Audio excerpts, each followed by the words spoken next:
Puji Tuhan, salam sejahtera Bapak Ibu saudara keluarga besar GPD El Shaddai Magelang yang terkasih di dalam Tuhan Yesus Kristus. Sangat berbahagia hari ini dapat berjumpa kembali di dalam Renungan 79. Kiranya berkat dan anugerah Tuhan terus melimpah dalam kehidupan kita, kehidupan Bapak Ibu saudara sekalian yang selalu setia menikmati Renungan 79 ini. Mari Bapak Ibu saudara kita sama-sama ucapkan revival. Saya berubah, saya berkarya, saya menjadi berkat. Haleluya, puji Tuhan. Tuhan berkarya dalam hidup kita supaya kita terus berkarya dan menjadi berkat bagi kemuliaan nama Tuhan. Oleh karena itu, supaya kita terus menjadi kuat dan tidak menjadi lemah dan terus menjadi berkat, juga dapat berkarya, dapat berubah setiap waktu dalam hidup kita. Kita harus terus miliki firman Tuhan. Mari sama-sama kita baca firman Tuhan di dalam Amsal pasal 24 ayat 29. Amsal 24 ayat 29. Saya ajak kita membacanya dengan bersuara Bapak Ibu Saudara ya. Jikalau Bapak Ibu mungkin langsung mengikuti Renungan 79 ini, sama-sama mengikuti pembacaan ayat ini, Bapak Ibu dapat menirukannya kembali. Namun Bapak Ibu yang dapat membuka Alkitabnya, dapat membacanya secara bersama-sama.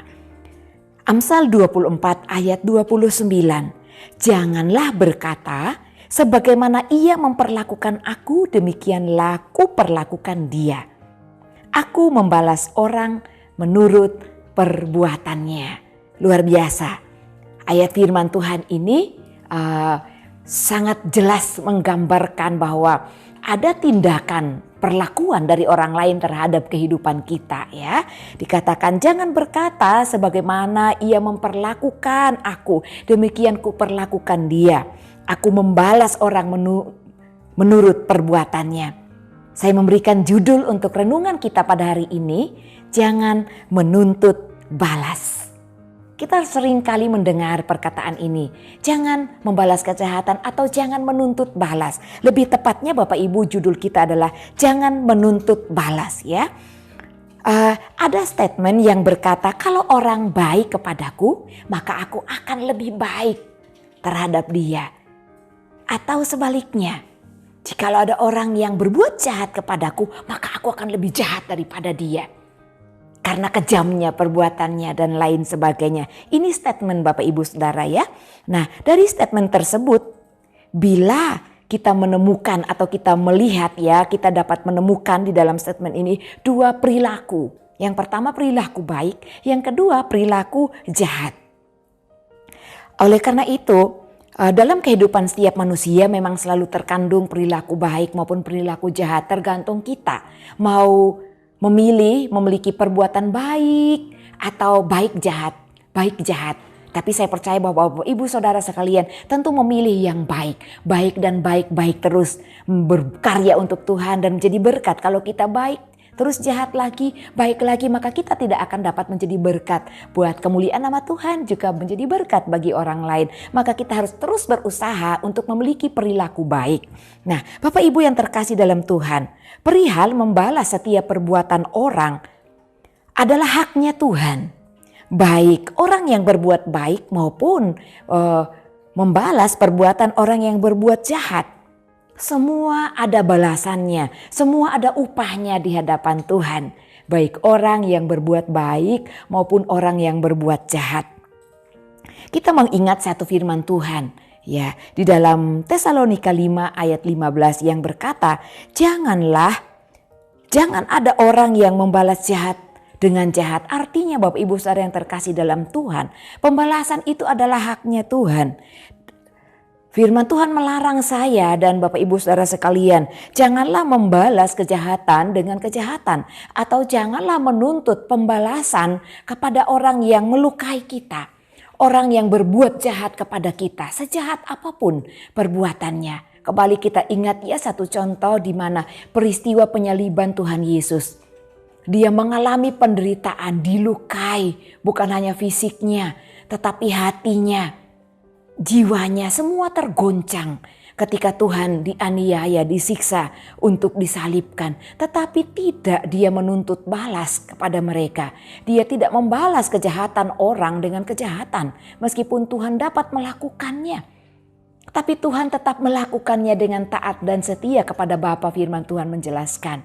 Nah, Bapak Ibu yang terkasih dalam Tuhan, kita juga sebagai orang Kristen, orang yang mengasihi Tuhan, orang yang hidup atas kebenaran firman Tuhan, kita harus memiliki perilaku baik. Perilaku baik diantaranya tidak hanya rajin berbuat baik kepada orang, tetapi juga salah satunya tidak menuntut balas ketika orang itu memperlakukan tidak baik di dalam kehidupan kita. Orang berlaku jahat terhadap kehidupan kita, jangan pernah kita berkata, aku akan menuntut balas sebagaimana ia memperlakukan aku. Dan juga firman Tuhan katakan, aku membalas orang menurut perbuatannya. Janganlah perkataan ini ada di dalam mulut kita, bahkan ada di dalam benak pikiran kita Bapak Ibu Saudara di dalam Tuhan. Karena ketika kata-kata ini ada dalam kehidupan kita dan menjadi rencana untuk menuntut balas kepada orang yang berbuat jahat, yang menyakiti kita, berkat yang menjadi bagian dalam hidup kita itu akan hilang. Kita tidak akan mendapatkan berkat. Itu mendatangkan kerugian bagi diri kita sendiri. Maka firman Tuhan menasehatkan kepada kita, melarang kita ya, supaya jangan ada yang berkata, aku akan membalas orang menurut perbuatannya. Baik melakukannya, bahkan hanya terencana baru terpikirkan. Jangan sampai itu ada di dalam kehidupan kita. Seperti firman Tuhan dalam Tesalonika 5 ayat 15 berkata, jangan ada orang yang membalas jahat dengan jahat. Dan juga Bapak Ibu Saudara yang terkasih dalam Tuhan, ketika kita merencanakan pembalasan kepada orang yang membuat kita mungkin rugi dalam bisnis atau menipu, ya ada saham, kita sudah ikut di dalam saham tersebut, tetapi digelapkan, kita mengalami kerugian dan lain sebagainya. Kejahatan orang itu banyak macamnya yang dapat melukai hati kita, dapat merugikan kehidupan kita. Firman Tuhan melarang kita dengan keras untuk tidak menuntut pembalasan, tidak melakukan pembalasan. Sebab apa? Membalas kejahatan sama dengan mengambil alih haknya Tuhan. Sebab pembalasan itu milik Tuhan, haknya Tuhan. Bapak Ibu Saudara yang terkasih dalam Tuhan. Kadang-kadang kita emosi, kita dapat marah ketika ada orang-orang yang berbuat jahat kepada kita. Tetapi kembali, mari renungkan firman Tuhan bahwa pembalasan itu adalah haknya Tuhan. Ketika Tuhan yang turun tangan membela perkara kita, maka akan lebih memberikan kelegaan, memuaskan hati kita. Oleh karena itu jangan pernah merencanakan membalas jahat dengan jahat atau menuntut pembalasan kepada orang yang sudah melakukan kejahatan dalam kehidupan Bapak Ibu Saudara sekalian. Firman Tuhan katakan dalam Roma 12 ayat 19 sampai 21. Saya akan bacakan bagi kita semua, Bapak Ibu dapat membacanya. Saudara-saudaraku yang kekasih, janganlah kamu sendiri menuntut pembalasan, tetapi berilah tempat kepada murka Allah. Sebab ada tertulis, pembalasan itu hakku, akulah yang menuntut pembalasan. Firman Tuhan sangat jelas sekali. Firman Tuhan katakan, akulah yang menuntut pembalasan. Dan ketika kita mengalami peristiwa yang merugikan, yang membuat kita kesal, marah, emosi, kecewa, dan lain-lain, berilah tempat bagi murka Allah. Firman Tuhan ini berkata, berilah tempat kepada murka Allah. Ketika murka Allah itu turun atas orang yang sudah berbuat jahat kepada Bapak Ibu Saudara, maka tidak ada tangan yang dapat menghalanginya. Mari kita melakukan perbandingan. Ketika kita yang turun tangan menghadang mungkin di rumahnya dan ada tetangga yang lihat, tentu kita dilerai. Kita tidak dapat melakukan apa yang menjadi kerinduan kita, tidak akan mewujudkan marah kita. Maka kita akan menjadi lebih kecewa. Tetapi kalau murka Tuhan yang turun tangan, tidak ada satupun yang dapat menghalanginya. Lebih beruntung yang mana Bapak Ibu Saudara yang terkasih? Lebih beruntung ketika kita memberikan waktu itu kepada Tuhan, memberikan kesempatan itu kepada Tuhan, memberikan tempat kepada murka Allah.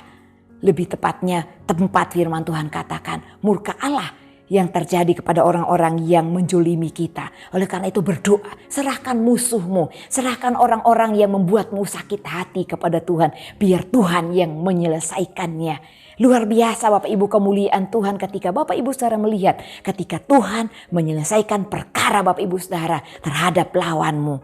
Puji Tuhan.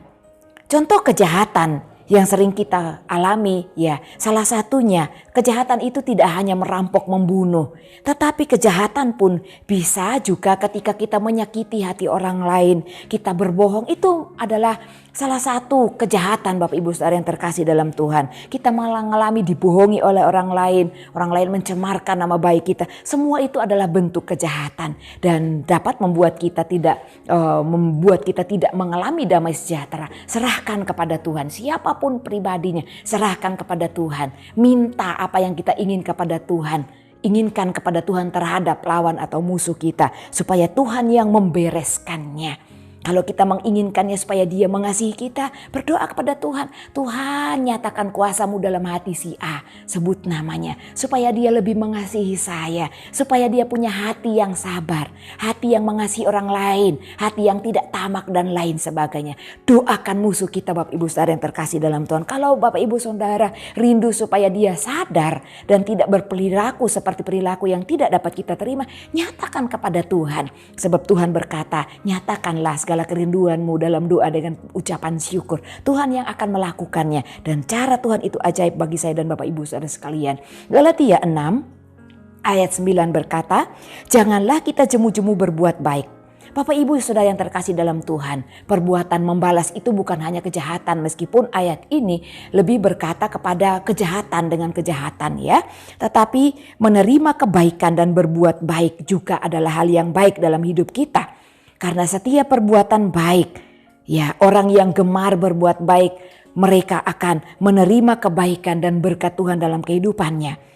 Firman Tuhan dalam Galatia 6 ayat 9 yang berkata, janganlah kita jemu-jemu berbuat baik, karena apabila sudah datang waktunya kita akan menuai jika kita tidak menjadi lemah. Oleh karena itu perbanyak berbuat baik, perbanyak perkatakan yang baik kepada orang yang menyakiti kita. Maka perkataan yang baik itu, perbuatan yang baik yang kita lakukan akan kembali di dalam kehidupan kita. Itu lebih indah ketimbang kita menuntut pembalasan Bapak Ibu saudara yang terkasih dalam Tuhan. Oleh karena itu, apapun bentuk kejahatan yang kita alami, berusahalah untuk tidak membalasnya. Serahkan kepada Tuhan. Tuhan akan membela hidup orang benar. Pastikan kehidupan kita ada dalam kebenaran, hidup benar, agar pembelaan Tuhan menjadi bagian dalam kehidupan Bapak Ibu Saudara, dalam kehidupan kita semua. Tuhan Yesus memberkati. Bapak Ibu Saudara, terima kasih bagi Bapak Ibu Saudara yang telah setia mengikuti Renungan 79. Kiranya dapat menjadi berkat bagi kita bersama. Bapak Ibu Saudara yang ingin didoakan untuk pokok doa tertentu, menceritakan kesaksian baik mujizat kesembuhan, pemulihan keluarga dan lain-lain, dapat disalurkan melalui chat WhatsApp di nomor 081 327 420088. Haleluya, Tuhan memberkati. Mari sama-sama kita berdoa. Haleluya, terima kasih Bapa yang baik. Kami mengucap syukur kepadamu Tuhan, firman-Mu ya dan amin. Dan kami bahagia hidup di dalam Engkau, Engkau yang selalu membela hidup kami. Engkau yang turun tangan menyatakan kuasa-Mu di dalam setiap hal yang kami alami sepanjang hidup kami Tuhan. Dan kasih karunia Tuhan kepada keluarga GIPDI El Shaddai Magelang makin melimpah dalam pengetahuan yang benar dan dalam segala macam pengertian, sehingga keluarga GIPDI El Shaddai Magelang dapat memilih yang baik, supaya keluarga GIPDI El Shaddai Magelang suci dan tak bercacat menjelang hari Kristus, penuh dengan buah kebenaran yang dikerjakan oleh Yesus Kristus untuk memuliakan dan memuji Allah. Terpujilah Engkau Tuhan kami, Allah yang kami sembah, di dalam nama Tuhan Yesus Kristus. Haleluya. Amin.